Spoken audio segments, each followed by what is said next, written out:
ചേട്ടാ ഇപ്പം എന്തായാലും ഞാൻ ഓൾറെഡി ചേട്ടൻ്റെ പോസ്റ്റ് കണ്ടു. അതിന് ഒരു ഓപ്പൺ ഡിസ്കഷൻ എന്ന നിലയിലാണ് ഞാൻ ചേട്ടനെ വിളിച്ചത്. കുറേ നാളായി ഇത് തുടങ്ങിയിട്ട്. ഇന്ന് എനിക്ക് രണ്ടിലൊന്നറിയണം. എനിക്ക് ചേട്ടനോട് ഒരു താല്പര്യവും ഇല്ല. എനിക്ക് ചേട്ടനോട് ഒരു ഇഷ്ടവും ഇല്ല, ഒരു താല്പര്യവും ഇല്ല. ഒരു വിവാഹത്തിലേക്കൊന്നും പോകാനും എനിക്ക് താല്പര്യമില്ല. നീ വിഷമിക്കാണ്ടി. എനിക്കെന്ത് വിഷമം? എനിക്കൊരു വിഷമമില്ല. എനിക്കൊരു വിഷമമില്ല. ഇന്ററാക്ട് ചെയ്യാൻ പോലും താല്പര്യമില്ല. ഇന്ററാക്ട് ചെയ്യാൻ എനിക്ക് താല്പര്യമില്ല. എനിക്ക് എൻ്റെ കരിയർ ഫോക്കസ് ചെയ്ത് അങ്ങനെ മുമ്പോട്ട് പോകാനാണ് ഞാൻ താല്പര്യപ്പെടുന്നത്. ഞാൻ ഇതൊരുപാട് ആലോചിച്ചെടുത്ത തീരുമാനം. B practical. താല്പര്യപ്പെടുന്നത്. അപ്പം ഞാനും അങ്ങനെയാണ് ആഗ്രഹിക്കുന്നത്. അപ്പം അല്ല, കരിയറിനൊപ്പം തന്നെ നമുക്ക് അങ്ങനെ സച്ചിൻ ടെണ്ടുൽക്കർ പറയുന്ന ആള് ക്രിക്കറ്റ് കളിച്ചോണ്ട സമയത്തായാലും ഞാൻ മലം മുട്ടി നിൽക്കുന്ന ആനയാണ്, എനിക്ക് അവളെ കട്ടിയേ പറ്റൂ. പ്രണയം ഉണ്ടായിരുന്നു.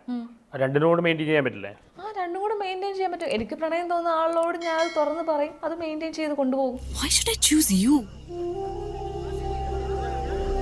Please, ഒന്ന് പോയി തരൂ.